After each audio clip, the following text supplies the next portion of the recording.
পকোড়া হলো ভারতীয় উপমহাদেশ থেকে উদ্ভূত একটি ফ্রিটার।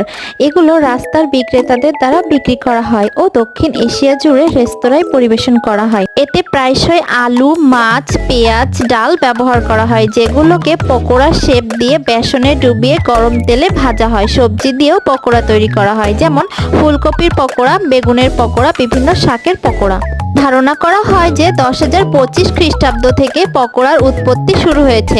এই সময়ই মুসলমানদের ঘরগুলোতে বিভিন্ন ধরনের পকোড়া তৈরির প্রচলন শুরু হয়। ভারত ও পাকিস্তানের এমন কোনো মুসলিম পরিবার নেই যেখানে ইফতারের টেবিলে এই পকোড়ার স্থান হয় না। কিছু জায়গায় উল্লেখ আছে যে 16শো শতাব্দীতে যখন পর্তুগিজরা ভারতীয় উপকূলে আসতো, তখন তারা এমন একটি খাবারের সন্ধান করত যা দীর্ঘ সময় ধরে সংরক্ষণ করা যায় এবং নষ্ট হয় না। তখন ভারতীয় রাঁধুনির কাছ থেকে তারা এই পকোড়ার রেসিপি শিখে যায় এবং নিজ দেশে এই সুস্বাদু খাবারটি প্রস্তুত করা শুরু